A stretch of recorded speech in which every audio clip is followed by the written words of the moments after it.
Anti-Gaddafi fighters have taken control of the airport in the fugitive colonel's hometown of Sirte, the last stronghold of his loyalists.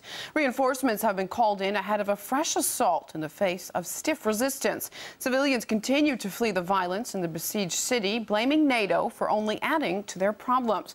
But let's cross live now to Sarah Flounders from the anti-war group International Action Center. Thanks for being with us, Sarah. Locals say power and water have run out, as well as petrol and other goods, and NATO hitting civilian buildings. Now, how does this tie in with their mission to protect those civilians? Well, from the very first day, this has never been about protecting civilians. It has been overwhelmingly a war on civilians. NATO is responsible for now into the 7th month of bombing, more than 30,000 sorties, more than 10,000 actual bombing locations. Again and again and again, it has been the civilians and the civilian infrastructure that has been targeted. Sirte is now without water, without food, without medical supplies, without operating hospitals.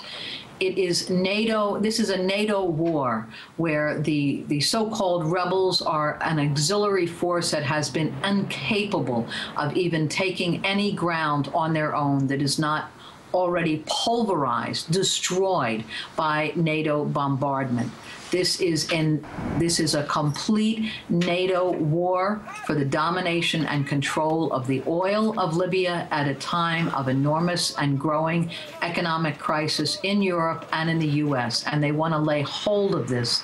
It's an effort to destroy the resistance movement in Libya, and that has continued under the most heroic conditions and under the most difficult conditions, where everything is from the sky, using from bunker busters to anti-personnel weapons to drones to, you know, one weapon after another that are part of the U.S. and NATO artillery.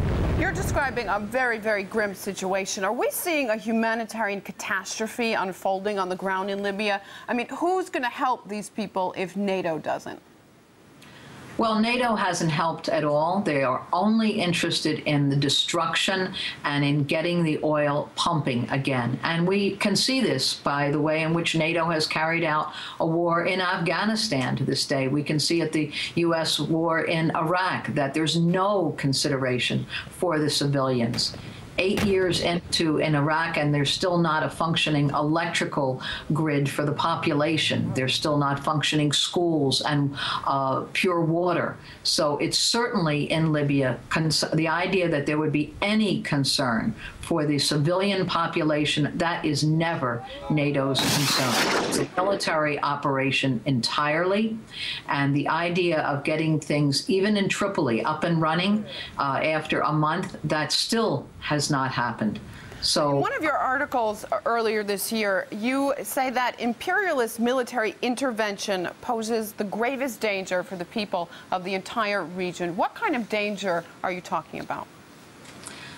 Well, from the beginning, it's not only been a war for control and domination of Libya and for seizing hold of the oil and also the enormous cash reserves, more than $130 billion. But it has been a weapon against the Egyptian and Tunisian and the what's called the Arab Spring, the revolutionary upheaval sweeping the region. That an enormous war going on right in Libya is a way of pushing back and strengthening the hand of reaction in the entire region. So it is a danger. It's a real danger what NATO is doing. Its ships off the region, its control of the air, and having a military base. It's finding a home for AFRICOM, which is the U.S. NATO command and control for all of Africa.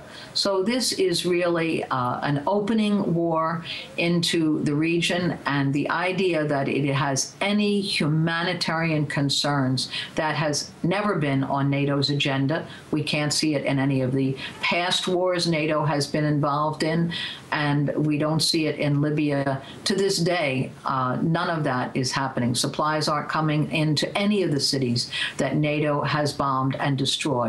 Instead, small rebel bands come in totally incapable of supplying any of the civilian needs. Right, Sarah Flanders from the anti-war group, the International Action Center. Thank you very much for talking to us this hour.